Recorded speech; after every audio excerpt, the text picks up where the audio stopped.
Welcome back to my channel simply Subha vlogs. இன்றைக்கி நீங்கள் பார்க்க போகிறது எங்களோட ஃபர்ஸ்ட் டைம் இந்த க்ரூஸ் ட்ராவல் எக்ஸ்பீரியன்ஸ் எப்படி இருந்தது அதை பற்றின வீடியோ தான். இந்த மாதிரி ட்ராவல் vlog-ஐ ஷேர் பண்ணும்போது நிறைய பேர் சொல்கிறது, சுபா அப்படியே நீங்கள் வந்து சொல்கிற விஷயத்த அடித்தாங்க காப்பி மாதிரி நாங்கள் அடிச்சுட்டு போயிட்டு வந்துட்டோம், சூப்பராக என்ஜாய் பண்ணாங்க எல்லாம் பசங்கள்லாமும். ஃபேமிலியாக பிளான் பண்ணுறீங்க, ஃபேமிலியாக ஷேர் பண்ணும்போது எங்களுக்கு ரொம்ப யூஸ்ஃபுல்லாக இருக்குது அந்த விஷயங்கள்லாம் அப்படிங்கிறது தான். உண்மையாகவே க்ரூஸில் வந்து என்ன பண்ணினோம், நாங்கள் என்ன பண்ணினோம், நான் என்ன ட்ரெஸ் போட்டுக்கிட்டேன் அப்படிங்கிற விஷயமா இல்லாமல் எத்தனை நாள் பிளான் பண்ணால் சரியாக இருக்கும், எந்த க்ரூஸ் நாங்கள் எடுத்தோம், அதில் என்ன தப்பெல்லாம் பண்ணினோம், எதெல்லாம் வந்து எங்களுக்கே தெரியாமல் சூப்பராக பண்ணிட்டோம், பயங்கரமாக என்ஜாய் பண்ணோம் அந்த விஷயத்தை அப்படிங்கிற அந்த எக்ஸ்பீரியன்ஸ் ஷேரிங் இருக்கணும்னு நினச்சேன். ஃபர்ஸ்ட் திங் நாங்கள் புக் பண்ணது ஜென்டிங் ட்ரீம் க்ரூஸில் தான். தி பேலஸ்ன்னு எழுதியிருக்கு பார்த்தீங்களா. ஆக்சுவலாக வந்து எங்களோட ஸ்வீட் வந்து பேலஸ் ஸ்வீட், அது கீழே ஏதோ டீலக்ஸ் ப்ரீமியம் அந்த மாதிரி கேட்டகரி இருந்தது.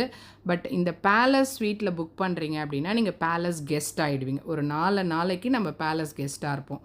இந்த ரைட் சைட் பார்த்திங்கன்னா அவ்வளோ இமிக்ரேஷன் கூட்டம் எல்லாம் இருந்தது. பட் பேலஸ் கெஸ்ட்டுனால் தனியாக உங்களுக்கு கூட்டமே இல்லாத ஒரு க்யூவில் கூட்டிகிட்டு போய் இந்த மாதிரியான விஐபி லாஞ்சில் உட்கார வச்சுட்டாங்க. நம்மளோட பாஸ்போர்ட்ஸ் எல்லாத்தையுமே வந்து கலெக்ட் பண்ணிட்டு போயிட்டு ப்ராசஸ் பண்ணிவிட்டு நமக்கான இந்த 4 days நாங்கள் 3 nights தான் புக் பண்ணினோம். அந்த டவுட்டும் இருந்தது. நடுக்கடலில் போர் அடிக்குதுன்னு சொன்னால் எதுவுமே பண்ண முடியாது, 3 days போதும்னு நினைக்கலாமா அப்படின்ற மாதிரி. பட் நாங்கள் யோசித்த டைம் பீரியடில் 4 days 3 nights தான் அவைலபிளாக இருந்தது.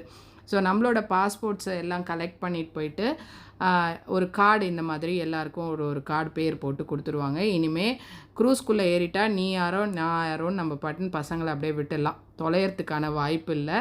ஸோ அடுத்ததாக போர்டிங்க்கும் நம்மளுக்கு ஒரு ஆண்டி பாட்டி வந்து கூட்டின்னு போய் போட் பண்ண வச்சாச்சு. உண்மையாகவே எல்லா இடத்துலையும் அந்த ப்ரையாரிட்டி லேன் இருந்தது. வாழ்க்கையில் எடுக்கிற சில முடிவு, நம்ம எந்த முடிவு எடுத்தாலுமே சூப்பரான முடிவு என்னானா இருக்கத்தோன்னு அந்த மாதிரியெல்லாம் எடுத்தேன் அப்படின்னு சொல்லிப்போம். பட் சில சமயம் நம்ம ஹஸ்பண்ட்ஸ் எடுப்பாங்க, அதை பாராட்டுறது ரொம்ப ரேராக நடக்கிற ஒரு ஈவெண்ட்டாக இருக்கும். ஆனால் எல்லா இடத்துலையும் இதே க்ரூஸ் தானே, எதுக்கு தேவையில்லாமல் எக்ஸ்ட்ரா காசு அப்படின்னு சொல்லிகிட்டு இருந்த எனக்கு, இல்லை வி ஆர் பேலஸ் கெஸ்ட் அப்படின்னு தனியாக ஒரு விஷயமாக நடக்கும்போது ஐயோ நம்ம கூட வேறு மாதிரி யோசிச்சிருக்கலாமோ, இப்போ ஃபுல் கிரெடிட் அவருக்கு கொடுக்க வேண்டியதாக இருக்கே அப்படிங்கிற மாதிரி இருக்குது. ஆக்சுவலாக அவர் தான் சொன்னார், ஒரு தடவை தான் ட்ராவல் பண்ண போகிறோம், இதெல்லாம் அந்த சமயம் பெஸ்ட்டாக பண்ணிக்கணும் அப்படின்னு. இது வந்து எந்த பெருமைக்காகவுமே இதை நான் சொல்ல வரல, நிறைய இடத்துல என்னை ஃபீல் பண்ண வச்ச விஷயம் அது. உங்களுக்கு அஃபோர்டபுளாக இருக்குன்னா கொஞ்சம் கன்சிடர் பண்ணுங்கள், அந்த மாதிரி புக் பண்ணிக்க முடியுமா அப்படிங்கிறது தான். இல்லை பட்ஜெட் ஃப்ரெண்ட்லியாக நாங்கள் ட்ராவல் பண்ணுறோன்னு நினைக்கிறோன்னா முதல்ல க்ரூஸே பட்ஜெட் ஃப்ரெண்ட்லியாக ட்ராவல் பண்ண முடியாது. இல்லை அதுக்குள்ளே உங்களுக்கு ஏதாவது ஒரு சேலில் ஒரு டிக்கெட் புக் பண்ணியிருக்கேன் இப்படி தான் போகலான்னு நினைக்கிறேன்னா தாராளமாக போயிட்டு வரலாம், அதில் எந்த அப்ஜெக்ஷனுமே கிடையாது. ஸோ இப்போ வந்து நம்ம ஃபஸ்ட்டு நம்ம செக்இன் பண்ணிட்டோம், கார்டும் நம்ம கைக்கு வந்தாச்சு, அவ்வளோதான். நம்மளோட ரூம் நம்பரும் நம்மளுக்கு தெரிஞ்சதுனால அப்படியே பார்த்துட்டு ரொம்ப ஸ்மூத்தாக இருந்தது எல்லா ப்ராசஸுமே. ஒரு 10:30 வந்தோம், பை 11:15 நாங்கள் வந்து க்ரூஸ்குள்ளே போட் பண்ணிட்டோம். அவ்வளோ குயிக்காக நடக்கும்னு தெரியல. 1 மணிக்கு தான் க்ரூஸ் கிளம்ப போகுது. அப்படியே போய் ரூமை செக்இன் பண்ணிவிட்டு லக்கேஜ் எல்லாம் வச்சுட்டு லஞ்சுக்கு போயிடலாம். குயிக்காக க்ரூஸ்குள்ளே நாங்கள் புக் பண்ண அந்த ரூம் டூரை பார்த்துட்டு வந்துடலாம் என்னோடய ஸ்டைலில். ஆக்சுவலாக பேலஸ் ஸ்வீட் கீழே இது வந்து டீலக்ஸ் ப்ரீமியமோ என்னமோ தெரியல எனக்கு, பேர் வேணும்னா நீங்கள் கமெண்ட்டில் கேளுங்க, நான் பார்த்துட்டு சொல்கிறேன். ஒரு மிரர், அதில் காஃபி ஸ்டேஷன், சில பல ஸ்நாக்ஸ் ஐட்டம் அங்கே இருந்தது காம்ப்ளிமெண்ட்ரி. அடுத்தது வந்து ஒரு டைனிங் ஸ்பேஸ். எனிவே இங்கே உட்காந்து சாப்பிட போகிறதில்ல, ரெஸ்டாரண்ட் இங்கே இருக்கிறனால போய் தான் சாப்பிட போகிறோம். அப்புறம் ஒரு சோஃபா கம் பெட் ஒன்று இருந்தது அந்த லிவிங் ஸ்பேஸ்லேயே. அதுக்கப்புறம் உள்ளே வந்தால் ஒரு நல்ல கிங் சைஸ் ஒரு பெட்டு. கொஞ்சம் ரூம் சைஸ்லாம் வந்து கொஞ்சம் சின்னதாக இருந்தது. ஆக்சுவலாக க்ரூஸே வந்து ரொம்ப குட்டி ஸ்பேஸாக தான் இருக்கும் ரூம்ஸு. எனக்கு வந்து அந்த கிளாஸ்ட்ரோஃபோபியா மாதிரி ஒரு ஃபீல் வரும், ரொம்ப டைனி ஸ்பேஸ்க்குள்ளே அப்படி இருக்கும் அப்படின்னு தோணிடுமோன்னு நினச்சிட்டே இருந்தேன். பட் அதுக்காக தான் இப்படி யோசித்து பிளான் பண்ணோம். இந்த பாத்ரூம், டாய்லெட்ஸ் இது எல்லாமுமே நல்ல ஸ்பேஷியஸாக இருந்தது. 4 பேரும் ஒரு ஆக்சஸ் பண்ணுற இடமா இருக்கிற பட்சத்தில் கொஞ்சம் அந்த ஸ்பேஸ் தேவைப்பட்டது எங்களுக்கு. இந்த டைப் வந்து உண்மையாக அந்த கார்னர் யூனிட்டாக கிடச்சதுனாலையோ என்னமோ நல்லாவே ஸ்பேஷியஸாக இருந்தது. ரொம்ப ரேர் அப்படின்னு வேறு சொல்லி கொடுத்தாங்க. சரி ஓகே, நம்ம நல்ல நேரமோ இல்லை ரொம்ப தூரம் நடந்து வர்றதுனால ஒரு விதத்தில் சாப்பிட்டுட்டு 4 நாளும் ஜீரணம் ஆகணும்ல, நடந்து வரலாம் எண்டு வரைக்கும் அப்படிங்கிறது. அடுத்ததான் எனக்கு ரொம்ப பிடிச்சது இந்த ரூம்லனா பால்கனி இருக்கணுங்கிறத நினச்சோம். பட் இந்த அளவுக்கு ஸ்பேஷியஸாக இவ்வளோ பெருசாக இருக்கும்னு சத்தியமாக நினைக்கவே இல்லை.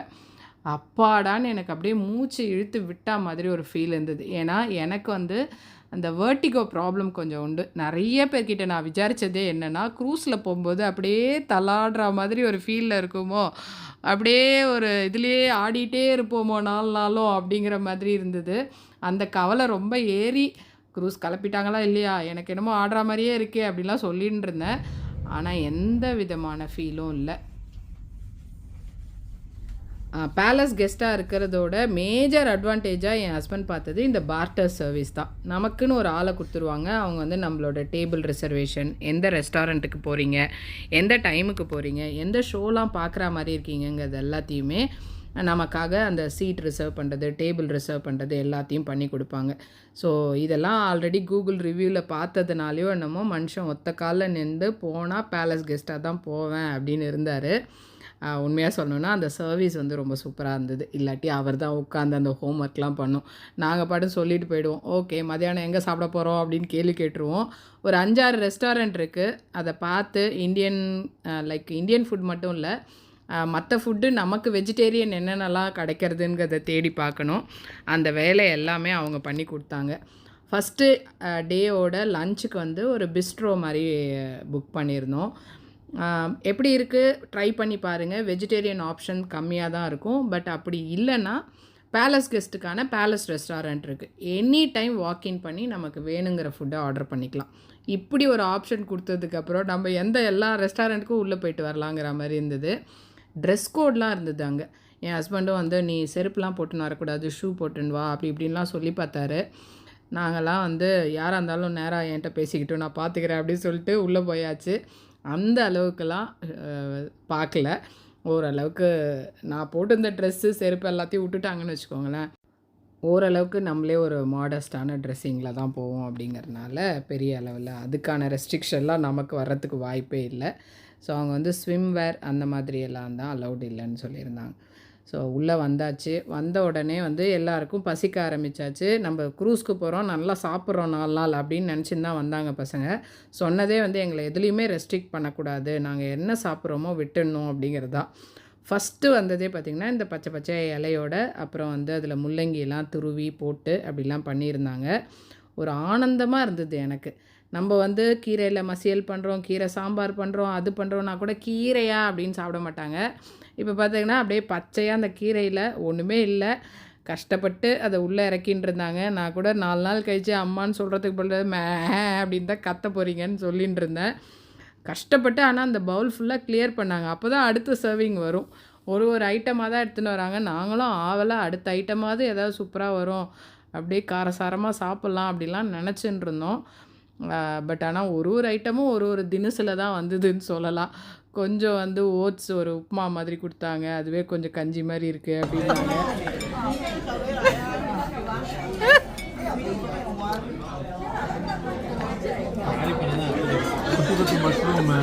என்ஜாய். அப்பாவுக்கு மட்டும்தான் பிடிச்சிருக்கு அங்கே பேர்.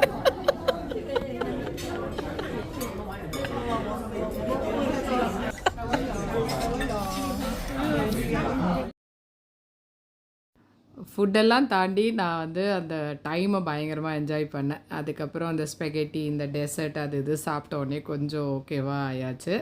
வெஜிடேரியன் வரும்போது ரொம்ப லிமிட்டட் ஆப்ஷன் தான் அங்கே இருந்தது. அடுத்ததாக க்ரூஸ் டூர் மாதிரி உங்களுக்கு ஒன்று காட்ட போகிறேன். இப்போ நம்ம வந்து அதை தான் நாங்களே பண்ணோம். என்னென்ன எங்கெங்கே இருக்குதுன்னு பார்த்து வச்சுக்கலாம், அடுத்தடுத்த நாள் வர்றதுக்கு சரியாக இருக்கும், எப்படி பிளான் பண்ணுறதுங்கிறத யோசிக்கிறதுக்குன்னு. ஜிம்மு என்னடா ஆளே இல்லாமல் இருக்குது அப்படின்னு பார்த்தீங்கன்னா இப்படி தான் இருக்கும். ஏன்னா நம்ம வந்து இப்போ பேலஸ் கெஸ்ட்டுங்கிறனால தனியான ஜிம்மு, தனியான ஸ்விம்மிங் பூல் தான். பார்க்கும்போதே எனக்கு கொஞ்சம் ஆசையாக இருந்தது. இவ்வளோ ஃப்ரீயாக இருக்கா? நான் எந்த ஃபோட்டோவில் பார்த்தாலும் க்ரூஸில் அப்படியே வந்து கூட்ட நெரிசலோட ஒரு ஸ்விம்மிங் பூல் இருக்கும். நம்ம தண்ணிக்குள்ளே இருக்கோமா இல்லை யார் மடி மேலேயாவது இருக்காங்கன்னா கூட தெரியாது, அந்த அளவுக்கு கூட்டம் இருக்கா மாதிரி பார்த்தனேன்னு நினச்சேன். அப்புறம் தான் தெரிஞ்சது அந்த நார்மல் ஸ்விம்மிங் பூலில் பார்த்தீங்கன்னா அப்போ தான் க்ரூஸ் ஸ்டார்ட் ஆகிருக்கு. நாங்கள்லாம் சாப்பிட்டுட்டு தான் இங்கே வந்திருக்கோம். அதுக்குள்ளே பார்த்திங்கன்னா அவ்வளோ கூட்டம் இருந்தது. இப்போ வந்து எனக்கு தெரிஞ்சு ஒரு பர்சன்டேஜ் கூட வந்திருக்க மாட்டாங்கன்னு நினைக்கிறேன் அந்த க்ரௌடில் இருந்து. அடுத்தடுத்த நாள்லாம் பயங்கர ஃபுல்லாக இருந்தது ஸ்விம்மிங் பூல். ஆனால் சில ஆக்டிவிட்டீஸ்லாம் அங்கே கண்டக்ட் பண்ணாங்க. இங்கே அது எதுவுமே கிடையாது. நம்மளோட டைம் ப்ரைவேட்டாக நம்ம என்ஜாய் பண்ணுறது அப்படிங்கிறது தான் இருக்கும். பட் அந்த ஸ்பேஸே அப்படியே ஃப்ரீயாக இருந்ததை பார்க்கும்போது நல்ல ஒரு ரிலாக்ஸ்டு ஃபீல் கிடச்சிது. ஃபர்ஸ்ட் டே எக்ஸ்பீரியன்ஸ் எப்படி இருந்ததுன்னா, ஒன்றுமே பண்ணலையே இன்றைக்கி, அதுக்குள்ளே முடிஞ்சிட்டு ஒரு நாள் முடிஞ்சாச்சு அப்படிங்கிற மாதிரி இருந்தது. பட் என்னென்ன இருக்குது, என்னென்ன பண்ணலாங்கிறத பிளான் பண்ணுறதுக்கே ஃபஸ்ட் டே எடுத்த மாதிரி இருந்தது.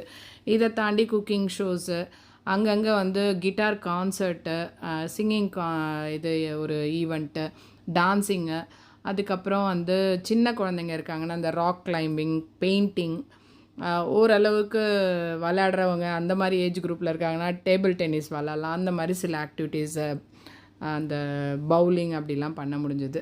குக்கிங் ஷோவை பார்த்த வரைக்கும் அவர் சாதத்தை தான் ஏதோ உருட்ட ட்ரை பண்ணுறாரு, அதுக்கு கஷ்டப்பட்டு எதோ பண்ணுறாரு. நம்மலாம் அப்படி வானலியில் போட்டு பிசைவோம், அப்படியே கையாலே பிடிச்சி சூப்பராக உருட்டிடுவோம் அப்படிங்கிற மாதிரி நினச்சி பார்த்துட்டு இருந்தோம்.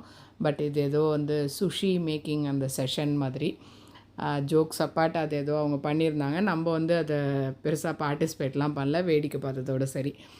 ஸோ அடுத்தது ஈவினிங்க்கு மேலே இந்த ஒரு மேஜிக் ஷோ இருந்தது, இதை பார்த்தோம். ஸோ டே 1 இப்படி தான் எங்களுக்கு இருந்தது. டே 2 வந்து இங்கே சிங்கப்பூர் டு தாய்லாந்து தான் இந்த க்ரூஸு. ஸோ அங்கே போய் ஆங்கர் பண்ணுற மாதிரி. ஸோ எப்படி அது ட்ரிப்பு பிளான் பண்ணோம், வெளியில் போனோமா, ஃபுக்கெட் போகிற மாதிரி இருந்தது, வீசா எடுத்தோமா என்னங்கிறதெல்லாம் டே 2 vlogல ஷேர் பண்ணுறேன்.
Fluffy bunny. You know what's her name actually? She's called Fatty Bonbon. Everyone say hi to Fatty Bonbon. Oh, they're from Holland, everyone. Say hi.